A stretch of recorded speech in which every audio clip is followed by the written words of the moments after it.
The season finale of the LWGenQ happened today. A lot happened.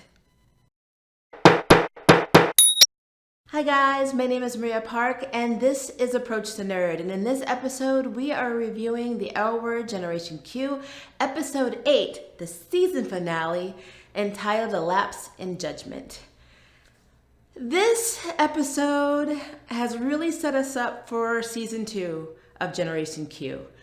There are so many little loose ends and kind of cliffhangers that it's going to be hard to cover them all because I don't want to do a verbatim shot by shot, scene by scene, review. So I'm just going to tell you what I think is going to happen and what did happen in the episode that I think was crazy. But before we do that, there's something about Generation Q that's always bothered me. Well, not really bothered me, but something I think they really missed a good opportunity, kind of taking the original series and giving closure to a lot more. They did give us a little bit of closure, like we know what happened now with Tina and Bet's marriage. We know that Jenny killed herself. We have the shout out to Dana, with the naming of the bar being named after Dana, Shane's place. But we don't have a lot of closure on the characters themselves, like Shane, for instance. So Shane, we know, went to France and met her wife, Chiara, on a shoot. But what they never explained is, how did Shane get to France? How did her career get to the point where she was able to buy multiple salons? Did she buy the multiple salons after she married Chiara with Chiara's money? Or was it something that she already had? Because she was working in France, so she had to have done something to get there. But what was it? What gave her the opportunity to enrich herself and basically reinvent herself? She was always a really good stylist, but she was in France, How did she get there? So I would love to know the events leading up to that. What made Shane a success? What happened to Tasha with Alice?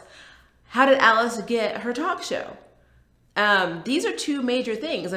Her talk show, I guess, I want to say it's in its first season. That's what it looks like to me. And they don't know if they're going to get another season. I don't know. But I want to know how she landed it in the first place. How she met her interns or got her interview. Did she hire Sophie and Finley and the rest of the interns? Or were they just someone assigned to the show? Or how did it work? How did any of that work? And as for Tasha, what happened? We never hear anything about it. It's like we know she was in a relationship with this Nat lady for 2 years, but what happened prior to that? What happened to Tasha and Alice? There's nothing. There's not even a blip. What is it? I'm very confused. So I would love to have closure on that because I actually liked Alice and Tasha. Yeah, Tasha could be a bit of a butt sometimes, but so can Alice, to be fair. So I like them together. But yeah, so that's just my thing. I think they missed a really big opportunity of giving more closure on the current cast. But yeah, so moving on to this episode. So the first thing that stands out to me is Mica, because Mica actually, again, had more screen time. Unfortunately, it was still tied in with Jose, and I do like Jose and Mica together, but it just seems like you can't have one without the other at this point, even though Mica is a main character. So apparently there's this art show and Jose does this picture or painting of Mica, and Mica loves it. And if you remember in the last episode, Mica's mother asks Mica when he's going to tell Jose that he loves him.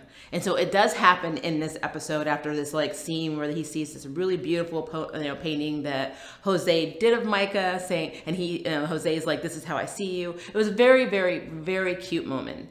But then it all got messed up because a guy just comes up as Mike is checking out some of the other artwork and it's like, "Oh, are you one of the new fans? Are you a friend of Jose?" And Mike is like, "Yeah." And then the guy's like, "Oh, my name's Scott and I'm Jose's husband." And I'm like, here we go. So of course, Mica, the one flaw that I think Mica has, well, he probably has more, but I've noticed, is that Mica does not wait around for explanation, which means something happened in Mica's past that makes him very, very hard to trust people. He immediately just shuts the door and Jose is like, "Let me explain. It's not what you think," but Mica's not hearing any of that stuff. For a teacher, a professor, I think he's an adjunct professor, he's not giving him his chance to tell his side of the story before he just made some assumption that, hey, you're cheating on me, or I'm the other man, and blah blah blah. So that is something that's interesting. I really hope that they fix that in the next season, because that's one of the only things that bothers me about Mica, is that he jumps to that conclusion really quickly. But other than that, yeah, so they're going to be another cliffhanger for the next season. Then we have Alice going on her talk show. She has a guest over and onto the show, and she basically decides that since her show may be going off the air, they may not get another season, she's going to do whatever the hell she wants. So she invites a guest on, and her name just went out of my head, and I apologize. But they're having a very good conversation, and then Alice just pretty much comes out and says she was in a throuple. She literally outs her throuple, on her TV show, on her talk show. But Nat was in the audience, and so Alice made a comment saying, I'm brokenhearted, and I only want Nat. And Nat's like, I'm here, and so Nat's like, I'm gonna fight for you. I only want you. So they end up making out. So I think that's gonna be their viral video, because they needed to have a viral video to try to save her show. I think her own life is going to be her viral video. But as it stands, this shouldn't be her, Nat, and Gigi now. It should just be Nat and Alice. But we'll see what happens, because this is the L word and things flip around all over the place. At least the OG series did. So who knows what's going to happen in the next season. But yeah, so as it stands, Alice and Nat are back together. So then we're going on to Bet. So Bet loses the mayoral election. She's not the new mayor of Los Angeles. It goes to that Milner guy.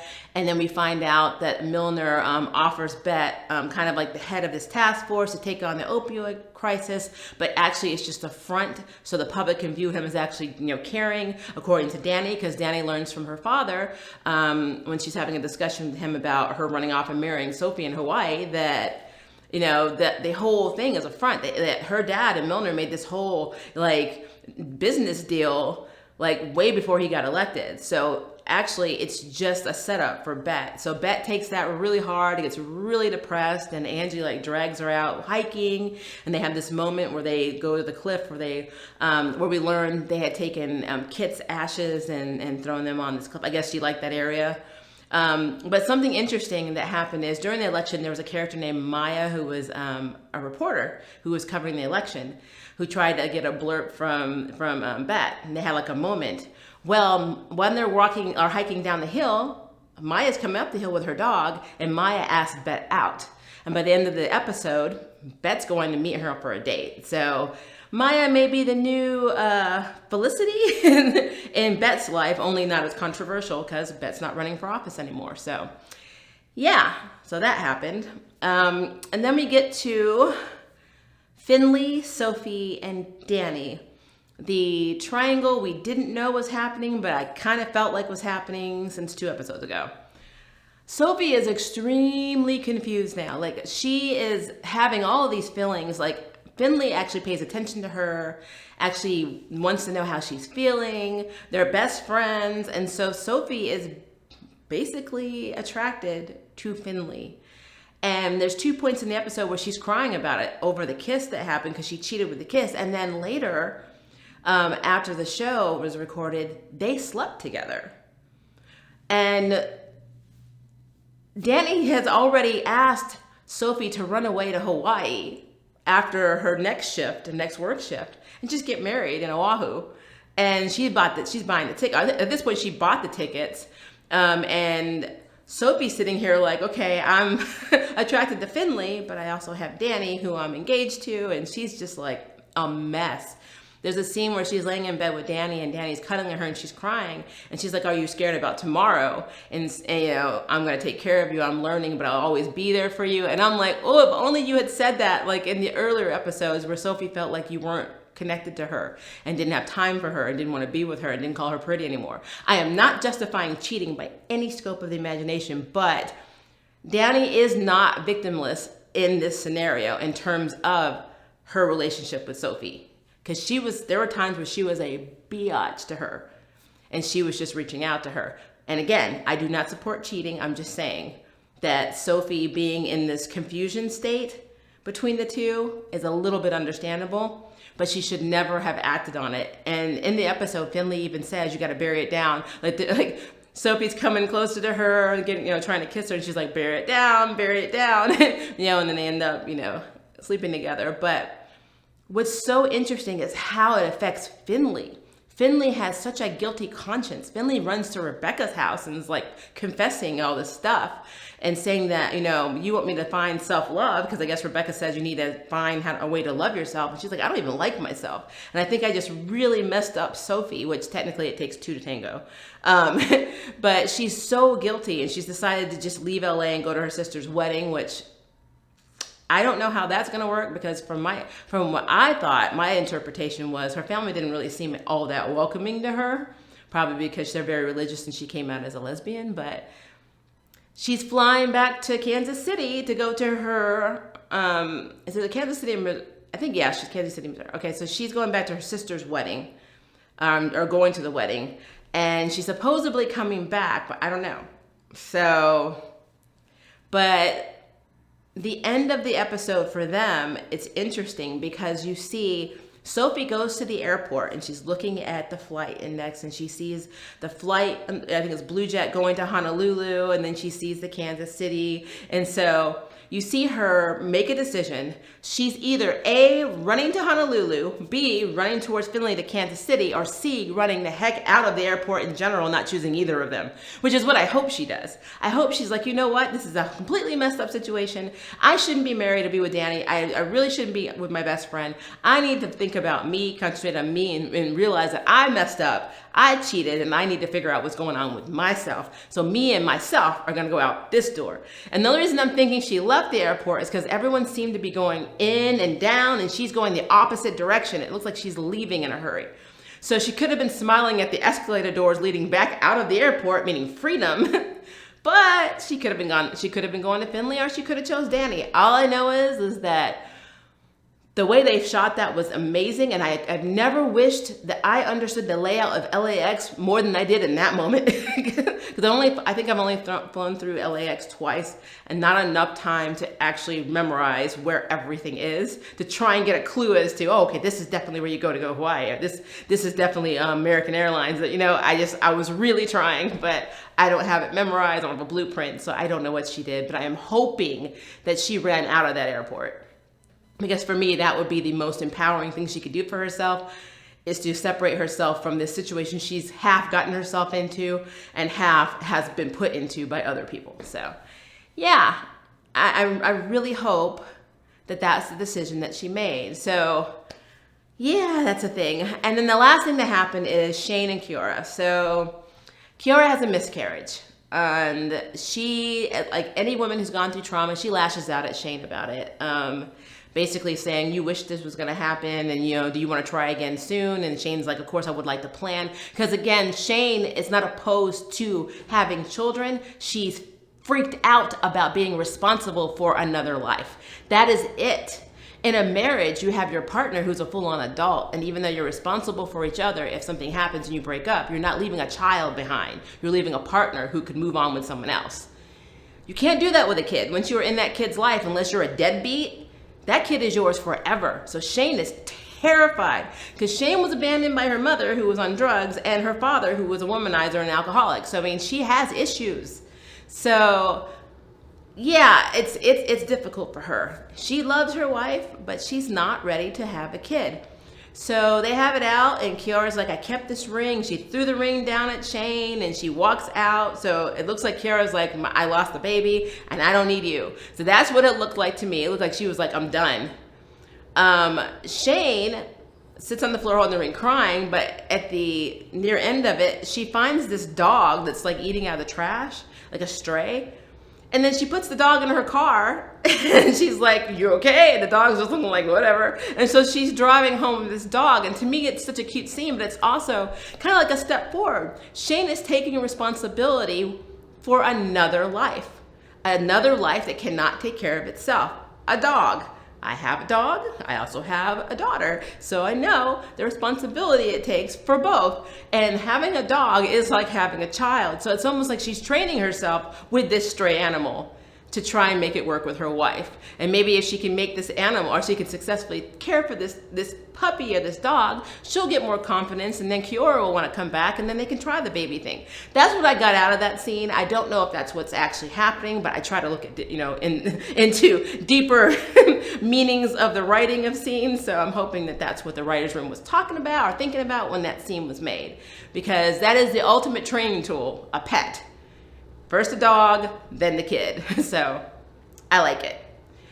But yeah, that was pretty much all of the juicy stuff that happened in the season finale of the LWGenQ episode 8. Like I said, I have a lot of theories. I'm really hoping that Sophie chose herself and walked out of that airport. I really hope that Chiara sees Shane's trying with this dog and they work their stuff out and they're able to have the baby. There wasn't a lot of Angie in it. I did like how Angie was there for her mother. That was a very cute mother-daughter scene. Even Angie saying that she sometimes feels a little stressed out because she's always deep down wanted her, Mama T and Bet to get back together. So we got that little revelation. But we just see her and Jordy, sharing headphones and watching something. So nothing really has happened on that front. She did ask Alice earlier in the episode when she lost her virginity, which was a hilarious scene, but they're really not doing anything. Bet and this girl, Maya, I think there's a little attraction there. They look cute together. It could be a thing. I don't know if Tina and her wife are going to be moving immediately to LA for their second house or whatever, so it can be bi-coastal, but I don't know how that's going to play into this Maya thing, but I'm kind of hoping that this works out because Bet really hasn't had a lot of luck. I mean, losing her love of her life, Tina, and not really having anyone else, outside of the affair she had with Felicity that pretty much, in my mind, cost her the election. I mean, she hasn't had a lot of luck, so Bet needs luck. I'm really hoping that Alice and Nat work out, but I'm not gonna lie, I would be thrilled if Tasha reappeared. I really would. I would love to have an episode, even just one, for Tasha.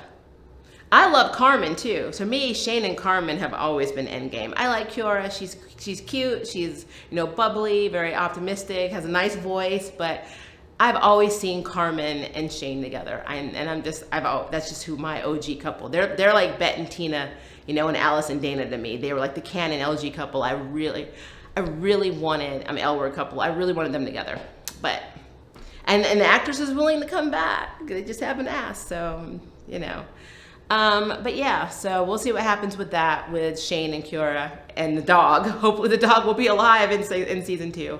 As for Finley, I really want Finley to get a new love, and I want Finley to because Finley's trying to work out. She's trying to work herself out. She brought that bike that she stole in the first episode from the girl she had slept with because her car wouldn't start, which I really don't know if she ever got her car back, honestly. But she got the bike and she took it back and wrote a little note saying, I'm sorry I stole your bike. Finley, which was really cool. She's taking responsibility for something that she's done. So I think that's awesome. I really want her to be able to work herself out because there's a lot going on she hasn't dealt with, which we've known from her time with Rebecca. And as for Mica, Mica just really, really, really needs to open up more and trust more because we don't know the story. This Scott guy could be a stalker for Jose. There's a reason him and Jose are not around each other. If that was truly his spouse, why is he living in this apartment with them? Why isn't this guy around all the time? How have they been able to go around different parts of LA without running into this guy? So yeah, I think there's a lot more to it. And Jose is trying to explain and Mica is not listening. So he just needs to listen. As for Nat and Alice, who knows? They're cute, but I don't know how it's going to work out because Gigi is still those kids' moms and Gigi's still got to be around them. So I don't know if this is really closure for that or if it's just opening up a whole other can of hurt for her later on. I don't know. But yeah, but that's basically everything I got out of this episode. I would love to know what you think, so please leave me a comment below and let me know. And if you would like to sign up for jury duty, hit the subscribe button. If you'd like to know who's next in the nerd bell, hit the notification bell. Until next time, I can't wait for you to approach the nerd. Bye, guys. Thank you for watching my video. I really appreciate it, but hey, the party doesn't have to stop now. Click on one of these videos and keep it going.